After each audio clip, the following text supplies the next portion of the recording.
আল্লাহ তুমি আমার গুনাহগার উম্মতকে বাঁচাও।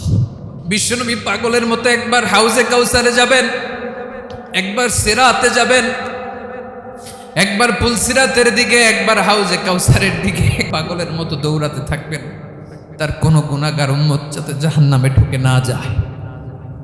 সেদিন কেউ সুপারিশ করতে পারবে না বিশ্বনবী ছাড়া। কিয়ামতের ময়দানে ওই বিভীষিকাময় সময়ে মুসিবতের কালে মানুষগুলো পাগল হয়ে বিশ্বনবীকে খুঁজতে আরম্ভ করবে। সবাই মিলে বিশ্বনবীর কাছে যেয়ে বলবে, ইয়া রাহমাতাল লিল আলামিন, ইয়া খাতামান নবীন, রাহমাতাল লিল আলামিন। দেখেন আমাদের কি অবস্থা, কি কঠিন বিপদে আমরা আছি, দাঁড়াতে পারি না, সূর্যের আলোতে ঘেমে হয়রান। আজকে কেউ সুপারিশ করতে পারবে না। সব নবীরা অপারগতা স্বীকার করেছে, তারা বলেছে আপনি ছাড়া কেউ নাকি আল্লাহর সামনে দাঁড়াতে পারবেন না, আপনি একটু সুপারিশ করেন। বিশ্বনবী বলবেন, আসো আসো, আজকের দিনে আমি ছাড়া আল্লাহর সামনে কেউ দাঁড়াতে পারবে না। বিশ্বনবী মাকামে মাহমুদে যে আল্লাহু আকবার বলে সিজদায় লুটিয়ে পড়বেন, আল্লাহ রাব্বুল আলামিন বিশ্বনবীকে এমন কিছু চমৎকার শব্দ শিখাবেন, ওই শব্দগুলো দিয়ে আল্লাহর প্রশংসা করে বিশ্বনবী কাঁদতে আরম্ভ করবেন। বিশ্বনবী এমন ভাবে অজর দ্বারায় সিজদায় লুটিয়ে পড়ে কাঁদবেন, রব্বুল আলামিনের রহমতের দরিয়ায় জোশ লেগে যাবে। রব্বুল আলামিন এই দৃশ্য থেকে সহ্য করতে পারবেন না। রব্বুল আলামিন বলবেন, ইয়া মুহাম্মদ ইরফা রাসাক, ও নবী আপনি মাথা তোলেন, মাথা তোলেন, আপনার কান্না আমি সহ্য করতে পারি না। নবী আপনি মাথা তোলেন, সাল তুতা, আজকে আপনি যা চাবেন তাই দেব। নবী আপনি সিজদা থেকে মাথা তুলেন, সাল তুতা, যা চাবেন তাই দেব। ওয়াশফা তুশাফা, যার জন্য সুপারিশ করবেন তার সুপারিশ কবুল করে নেব। বিশ্বনবী এবার মাথা তুলবেন।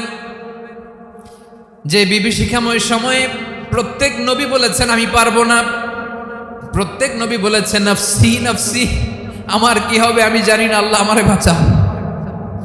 প্রতিটি নবী বলবেন নফসি নফসি, আল্লাহ তুমি আমারে বাঁচাও, আমারে বাঁচাও। বিশ্বনবী মাথা তুলবেন, তুলে বলবেন রব্বি হাবলি উম্মতি, আল্লাহ তুমি আমার গুনাহগার উম্মতকে বাঁচাও। এই দুনিয়ার বুকে রব্বুল আলামিন সব নবীকে একটা করে দাওয়া মুস্তাজাবা দিয়েছেন, মানে যে দোয়া করলে কবুল হয়ে যায় সাথে সাথেই।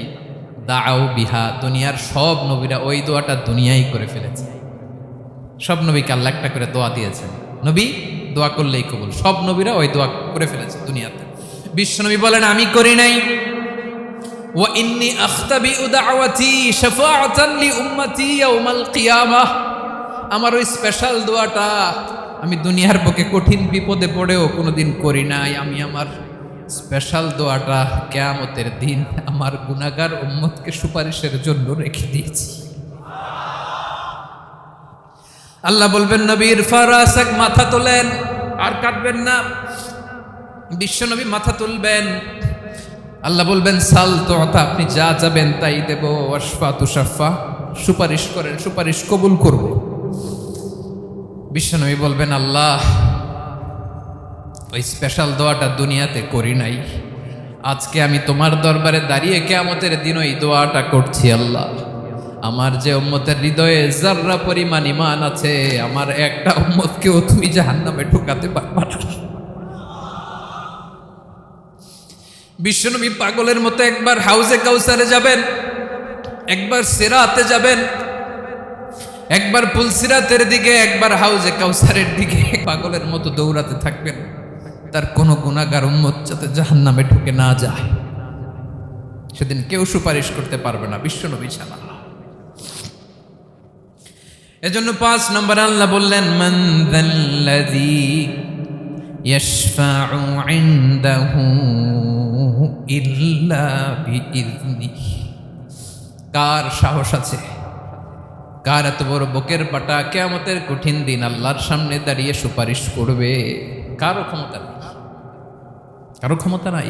বিশ্বনবী সেদিন সিজদায় পড়ে উম্মতের জন্য কাঁদবেন, সবাই কাঁদবে নফসি নফসি, আল্লাহ আমারে বাঁচাও, আল্লাহ আমারে বাঁচাও। বিশ্বনবী বলবেন উম্মাতি উম্মাতি, বিশ্বনবী আমার জন্য কাঁদবেন, আপনার জন্য কাঁদবেন, আমাদের জন্য সেদিন কেঁদে কেঁদে জাহান্নামের দরজায় দাঁড়িয়ে আমাদেরকে টেনে টেনে জান্নাতে ঢুকাবেন।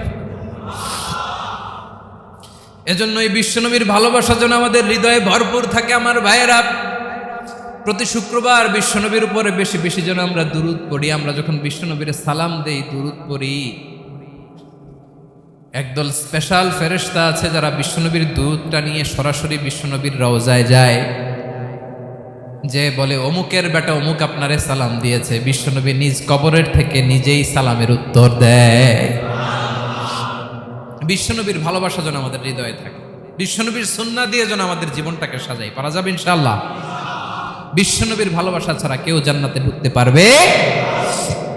বিশ্বনবীর পক্ষে আমরা বলবো, বিশ্বনবীর পক্ষে আমরা লিখব, বিশ্বনবীর জন্য আমরা আমাদের কলিজার রক্ত বিলিয়ে দিব, ঠিক কিনা বলেন? সেদিন বিশ্বনবী ছাড়া কেউ সুপারিশ করতে পারবে না। 5 নম্বর আল্লাহ বললেন, মান যাল্লাযী ইয়াশফাউ ইনদাহু ইল্লা বিইذনি, কে আছে সুপারিশ করবে আল্লাহর সামনে আর আপনি আপনার বাবার দরবারে যে সেজদা দেন? হ্যাঁ, ইব্রাহিম আলাইহিস সালাম থারথার করে কাঁপবে আর বলবে নাফসি নাফসি, আল্লাহ আমারে বাঁচাও। মুসা আলাইহিস সালাম থারথার করে কাঁপবে, আল্লাহ নাফসি নাফসি, আমারে বাঁচাও। আর আপনি পীরের দরবারে যে সেজদা দেন? কোথায় আছেন আপনি? খবরদার, কেউ বাঁচাতে পারবে না। যাকে ইল্লা আল্লাহ যাকে অনুমতি দেন, বিশ্বনবীকে দিবেন, নবীদেরকে দিবেন, এরপরে আল্লাহ তার স্পেশাল ওয়ালিদেরকে, মুত্তাকিনদেরকে, শহীদদেরকে, সিলেক্টেড বান্দাদেরকে দিবেন। কিন্তু কাকে দিবেন, কার জন্য দিবেন, দুনিয়ার কেউ জানে না একজন ছাড়া, তিনি কে? আল্লাহর ওয়ালিদেরকে, নেককার লোকদেরকে আল্লাহ সুপারিশের অনুমতি দিবেন। কিন্তু আপনি যারে মানেন, যার পায়ে সেজদায় লুটিয়ে পড়ে থাকেন, তারে যে আল্লাহ দিবেন, এটার কোনো গ্যারান্টি আছে? কথা বলেন। এজন্য জপতে হবে একজনের নাম, আওয়াজ করে বলুন, তিনি কে? আয়াতুল কুরসির 5 নাম্বার কথা হচ্ছে, সেদিন কেউ কারো উপকারে আসবে না, সুপারিশ করার সুযোগ পাবে না, আল্লাহ যাকে অনুমতি দেয় তিনি ছাড়া। আল্লাহ যদি কাউকে দয়া করে অনুমতি দেয় তাহলে করতে পারবে, তাহলে পারবে। সেই কিয়ামতের দিনটা বড্ড ভয়ঙ্কর, কেউ সুপারিশ করার সাহস পাবে না। আরে আমার অবস্থা কি আমি জানি না, আমি আবার কারোর জন্য সুপারিশ করব? কথা বুঝেন নাই? আমার কি হবে আমি জানি, তা আমি আরেকজনের নিয়ে টেনশন করার সুযোগ কোথায়? ইয়া নাফসি ইয়া নাফসি, আল্লাহ আমারে বাঁচাও, আমারে বাঁচাও, আমারে বাঁচাও। কাঁদতে কাঁদতে মানুষ হয়রান হয়ে যাবে, এ নাকি আবার আরেকজনের বাঁচাও। বিশ্বনবী বলেন, বিশ্বনবী একবার ছাগলের রান খাচ্ছিলেন, রান খেতে খেতে বিশ্বনবী বলেন, আনা সাইয়্যিদুন নাসি ইয়াউমাল কিয়ামা, আমি কিয়ামতের দিন সর্বশ্রেষ্ঠ হব, মানুষের মধ্যে সর্বশ্রেষ্ঠ সেরা আমি বিশ্বনবী। আলহামদুলিল্লাহ পড়েন। বিশ্বনবী বলেন, সেদিনটা বড্ড ভয়ঙ্কর, সেদিন কেউ কারো কোনো উপকারে আসবে না, বন্ধু বন্ধুর কাজে আসবে না, স্ত্রী স্বামীর উপকারে আসবে না, স্বামী স্ত্রীর উপকারে আসবে না, পীর সাহেব মুরিদরে বাঁচাতে পারবে না, মুরিদ পীর সাহেবরে বাঁচাতে পারবে না, নেতা কর্মীর পরিচয় দিবে না, কর্মী নেতার পরিচয় দিবে না, ভাই বোনকে চিনবে না, বোন ভাইকে চিনবে না, বাবা তার সন্তানকে চিনবে না, মেয়েকে দেখে মা দৌড়ে দৌড়ে পালাবে। বড্ড ভয়ঙ্কর দিন। বিশ্বনবী বলবেন, জমিনটা এখনকার মতো থাকবে না, পুরো জমিনটা সমান হয়ে যাবে, ফ্ল্যাট। এখন তো গোল, তখন ফ্ল্যাট। সবাই এক জমিনের উপরে দাঁড়াবে, সূর্যটা মাথার কাছে চলে আসবে, সূর্যের গরমে মানুষের মাথার মগজ গলে গলে কানের ছিদ্র, নাকের ছিদ্র দিয়ে বেয়ে বেয়ে পড়বে। সবাই হয়রান, পেরেশান, ক্লান্ত শ্রান্ত। মানুষগুলো বলবে বাঁচার কোনো উপায় নাই। 50,000 বছর মানুষ এরকম দৌড়াবে, চিৎকার করবে, কাঁদবে, বাঁচার কোনো উপায় নাই। সবাই বলবে, আল্লাহ যদি বিচারটা শুরু করতো, যা হবার হবে, আগে বিচার শুরু করুন। বিচারই শুরু হয় না, বিচার শুরু হইতেই 50,000 বছর। আল্লাহ, 50,000 বছর, 5,000, 15,000 না, 50,000 বছর এরকম যাবে। মানুষগুলো কাঁদতে কাঁদতে বলবে, চলো আমরা আদম আলাইহিস সালামের কাছে যাই, যেন আল্লাহর যে সুপারিশ করে, আল্লাহ আপনি বিচার শুরু করেন। কিয়ামতের ময়দানে সবাই মিলে সাইয়েদনা আদম আলাইহিস সালামের কাছে যেয়ে বলবে, ইয়া আবাল বাশার ইয়া আউয়ালাল আম্বিয়া, ও ও আদম নবী, আপনি দুনিয়ার বুকে প্রথম নবী। আল্লাহ নিজ হাতে আপনারে 60 হাত লম্বা করে বানিয়েছেন। আপনার সম্মানে ফেরেশতাদেরকে সেজদা দিতে বলেছেন। দুনিয়ার প্রথম নবী, প্রথম মানুষ আপনি। আপনি আল্লাহর যে সুপারিশ করেন যেন আল্লাহ বিচার শুরু করে। আদম আলাইহিস সালাম বলবেন আমি পারবো না, কারণ আল্লাহ আমাকে একটা নিষিদ্ধ গাছের কাছে যেতে নিষেধ করেছিল, আমি ভুল করে এই গাছের ফল খেয়েছি। নাফসি নাফসি, আজকে আমার কি হবে আমি জানি না, আমি বড় লজ্জিত। আমারে যদি আল্লাহ জিজ্ঞেস করে কেন খাইছিলাম, আমার কোনো উত্তর নাই। তোমারে বাঁচামো কেমনে আমি? নবীরা থার থার করে কাঁপবে সেদিন। আদম আলাইহিস সালাম বলবেন আমি পারবো না, মাফ করো আমাকে, আমি পারবো না। ওই যে ভুল করে গন্ধম খেয়ে ফেলেছি, নিষিদ্ধ গাছের ফল খেয়ে ফেলেছে, আমি বড় লজ্জিত, অনুতপ্ত, আমি পারবো না। আজকে আল্লাহ এত রাগান্বিত হয়েছে, আগে কখনো আল্লাহ এত রাগান্বিত হয় নাই, ভবিষ্যতেও আল্লাহ কখনো এত রাগান্বিত হবে না। আমি পারবো না। এক কাজ করো, তোমরা নূহ আলাইহিস সালামের কাছে যাও। কোন নবী? লোকেরা এবার পাগলের মতো দৌড়াতে দৌড়াতে আল্লাহর নবী নূহ আলাইহিস সালামের কাছে যেয়ে বলবে ইয়া নবী আল্লাহ নূহ, আনতা আউয়ালুর রুসুলি ফিল আরদ, আপনি জমিনে প্রথম রাসূল। আদম আলাইহিস সালাম নবী ছিলেন, রাসূল ছিলেন না। এই দুনিয়ার বুকে প্রথম রাসূল ছিলেন আল্লাহর নবী নূহ আলাইহিস সালাম। সবাই বলবে ও নবী আল্লাহ নূহ, রাসূল আল্লাহ নূহ, আল্লাহ আপনাকে আবদান শাকুরা, শুকরগুজার বান্দা বলে কোরআনে বলেছে। কোরআনে নূহ আলাইহিস সালামের নামেও সূরা আছে না নাই? আপনি আল্লাহর প্রিয় বান্দা, প্রিয় রাসূল। দেখেন আমাদের কি দশা, ঘামতে ঘামতে শেষ। জমিনটা তামার জমিন, সূর্যটা মাথার কাছে, কি করবো আর পারি না, ঘামতে ঘামতে আর কত ঘামবো, কত দাঁড়িয়ে থাকবো। আল্লাহরে যে বলেন বিচার যেন শুরু করে। নূহ আলাইহিস সালাম বলবেন আমিও পারবো না, আমিও পারবো না। আমি আমার ছেলের জন্য এক কথা বলে ভুল করে ফেলছি। যখন মহাপ্লাবন হবে আমি বললাম আল্লাহ আমার কলিজার টুকরা সন্তান রে বাঁচান। আল্লাহ বললেন ও নূহ, সে তোমার সন্তান না, কারণ সে ঈমান আনে নাই, সে পাহাড়ের উপর দাঁড়িয়েছে, দেখি কেমনে সে বাঁচে। ওই যে আমি একটা না বুঝে আবদার করেছি, আল্লাহ আমার উপর রেগে গিয়েছিলেন। আজকে আল্লাহ ওই ব্যাপারে যদি আমারে প্রশ্ন করে, আমার কোনো জবাব নাই, আমি পারবো না, মাফ করো। তোমরা সবাই মিলে আল্লাহর খালিল ইব্রাহিম আলাইহিস সালামের কাছে যাও। লোকগুলো পাগলের মতো খুঁজতে আরম্ভ করবে, অযুত লক্ষ নিযুত কোটি মানুষের ভিড়ে আল্লাহর খালিল ইব্রাহিমকে যে বলবে ইয়া খালিলুল্লাহ, ও আল্লাহর খালিল, আল্লাহ আপনাকে বড্ড ভালোবেসেছেন, আপনি কাবা বানিয়েছেন, আল্লাহ আপনাকে বড্ড পছন্দ করেন। দেখেন আমাদের কি অবস্থা। আপনি যে আল্লাহর কাছে সুপারিশ করেন যেন আল্লাহ আজকে বিচার শুরু করে। আল্লাহর নবী ইব্রাহিম বলবেন আমিও পারবো না, আমি আমার জীবদ্দশায় 3টা মিথ্যা বলেছি। কয়টা? আসলে মিথ্যা না, একটু টুইস্ট করে কৌশল করে কথা বলেছিলেন, ওইটাকে হাদিসে মিথ্যা বলা হয়েছে। আমি জীবনে 3টা মিথ্যা বলেছি, জীবন বাঁচানোর তাগিদে কৌশল করে 3টা কথা বলেছি। আজকের এই কঠিন ময়দানে আল্লাহ যদি ওই 3টা কথার ব্যাপারে জিজ্ঞেস করে, লজ্জায় আমি মাথা দেখাতে পারবো না, আমিও পারবো না, আমিও পারবো না। আজকে আল্লাহ এত রেগে আছে, আগে কখনো এত রাগে নাই, পরেও রাখবে না।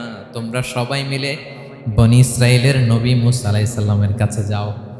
সবাই এবার যাবে মূসা আলাইহিস সালামের কাছে, যে বলবে ইয়া নবী আল্লাহ মূসা, আপনি ছিলেন কালিমুল্লাহ, আল্লাহর সাথে সরাসরি কথা বলতেন। রব্বুল আলামিন আপনাকে তাওরাত কিতাব দিয়েছেন, আপনি যে একটু সুপারিশ করেন। আল্লাহর নবী মূসা বলবেন মাফ করো, আমিও পারবো না, আমি দুনিয়ার বুকে ভুল করে একটা মানুষকে মেরে ফেলেছি। আমি মারছিলাম আদব শিক্ষা দেওয়ার জন্য এক থাপ্পড়, এই থাপ্পড়ে যে ওই লোক মরেই যাবে আমি জানতাম না। আজকে আল্লাহ যদি জিজ্ঞেস করে কেন মারলা, জবাব আছে? ওই লজ্জায় আমি অনুতপ্ত, আমি পারবো না, আমার এই কথা বলো না। আজকে আল্লাহ বড্ড রেগে আছে, আমি পারবো না। তোমরা আল্লাহর নবী ঈসা আলাইহিস সালামের কাছে যাও। কিয়ামতের ময়দানে মানুষগুলো পাগল পাড়া হয়ে আল্লাহর নবী ঈসা আলাইহিস সালামের কাছে যাবে, যে বলবে নবী ঈসা আপনি রূহুল্লাহ, বাবা ছাড়া আল্লাহ আপনাকে বানিয়েছেন, ইনজিল কিতাব দিয়েছেন, মৃত মানুষকে আপনি জীবিত করতে পারতেন। আজকের এই কঠিন বিপদের দিনে আপনি আমাদের সাহায্য করেন। আল্লাহর কাছে যে বলেন যেন বিচার শুরু করে। ঈসা আলাইহিস সালাম বলবেন আমিও পারবো না, ইন্নী উবিদতু মিন দুনিল্লাহ, আমার উম্মত খ্রিস্টানেরা আল্লাহরে বাদ দিয়ে আমি ঈসার ইবাদত করেছে। আমার মা ম্যারি আর আমাকে ডাকতো জেসাস ক্রাইস্ট, আমার ইবাদত করেছে, যদিও আমি আমার ইবাদত করতে বলি না। ঈসা আলাইহিস সালামও ইবাদত করতে বলেছেন একজনের, তিনি কে? আল্লাহ নবী সাল্লাল্লাহু আলাইহি সাল্লাম বলবেন আমিও পারবো না, আজকে আল্লাহ অনেক রেগে আছে, আমি পারবো না, তবে একটা পরামর্শ দিতে পারি, একটা সাজেশন দিতে পারি। আজকের দিনে এই কঠিন মুসিবতের কালে, এই কঠিন সময়ে কেউ আল্লাহর দরবারে দাঁড়িয়ে একটা টু শব্দ করার ক্ষমতা কারো নাই, একমাত্র আখিরি জামানার পয়গাম্বর বিশ্বনবী মুহাম্মদুর রাসূলুল্লাহ ছাড়া। মানুষগুলো এবার আগুনের মধ্যে পানি দিলে যেমনি আগুন নিভে যায়, দাউ দাউ করা হৃদয়ে জ্বলন্ত আগুন তাদের ঠান্ডা হবে। কিয়ামতের ময়দানে ওই বিভীষিকাময় সময়ে মুসিবতের কালে মানুষগুলো পাগল হয়ে বিশ্বনবীকে খুঁজতে আরম্ভ করবে। সবাই মিলে বিশ্বনবীর কাছে যেয়ে বলবে ইয়া রাহমাতাল লিল আলামিন, ইয়া খাতামান নবীন, রাহমাতাল লিল আলামিন। দেখেন আমাদের কি অবস্থা, কি কঠিন বিপদে আমরা আছি, দাঁড়াতে পারি না, সূর্যের আলোতে ঘেমে হয়রান। আজকে কেউ সুপারিশ করতে পারবে না, সব নবীরা অপারগতা স্বীকার করেছে, তারা বলেছে আপনি ছাড়া কেউ নাকি আল্লাহর সামনে দাঁড়াতে পারবেন না, আপনি একটু সুপারিশ করেন। বিশ্বনবী বলবেন আসো আসো, আজকের দিনে আমি ছাড়া আল্লাহর সামনে কেউ দাঁড়াতে পারবে না। বিশ্বনবী বলবেন আল্লাহ, ওই স্পেশাল দোয়াটা দুনিয়াতে করি নাই, আজকে আমি তোমার দরবারে দাঁড়িয়ে কিয়ামতের দিন ওই দোয়াটা করছি। আল্লাহ, আমার যে উম্মতের হৃদয়ে যাররা পরিমাণ ঈমান আছে, আমার একটা উম্মতকেও তুমি জাহান্নামে ঢোকাতে পারবা না। বিশ্বনবী পাগলের মতো একবার হাউজে কাউসারে যাবেন, একবার সিরাতে যাবেন, একবার পুলসিরাতের দিকে, একবার হাউজে কাউসারের দিকে পাগলের মতো দৌড়াতে থাকবেন। তার কোনো গুনাহগার উম্মত যাতে জাহান্নামে ঢুকে না যায়। সেদিন কেউ সুপারিশ করতে পারবে না বিশ্বনবী ছাড়া, কারো ক্ষমতা নাই। বিশ্বনবী সেদিন সেজদায় পড়ে উম্মতের জন্য কাঁদবেন, সবাই কাঁদবে নফসি নফসি, আল্লাহ আমারে বাঁচাও, আল্লাহ আমারে বাঁচাও। বিশ্বনবী বলবেন উম্মতি উম্মতি। বিশ্বনবী আমার জন্য কাঁদবেন, আপনার জন্য কাঁদবেন, আমাদের জন্য সেদিন কেঁদে কেঁদে জাহান্নামের দরজায় দাঁড়িয়ে আমাদেরকে টেনে টেনে জান্নাতে ঢুকাবেন। এজন্য এই বিশ্বনবীর ভালোবাসা যেন আমাদের হৃদয়ে ভরপুর থাকে। আমার ভাইয়েরা, প্রতি শুক্রবার বিশ্বনবীর উপরে বেশি বেশি যেন আমরা দুরূদ পড়ি। আমরা যখন বিশ্বনবীর সালাম দেই, দুরূদ পড়ি, একদল স্পেশাল ফেরেশতা আছে যারা বিশ্বনবীর দুরূদটা নিয়ে সরাসরি বিশ্বনবীর রওজায় যায়, যে বলে অমুকের বেটা অমুক আপনারে সালাম দিয়েছে। বিশ্বনবী নিজ কবরের থেকে নিজেই সালামের উত্তর দেয়। বিশ্বনবীর ভালোবাসা যেন আমাদের হৃদয়ে থাকে, বিশ্বনবীর সুন্নাহ দিয়ে যেন আমাদের জীবনটাকে সাজাই। পারা যাবে ইনশাআল্লাহ।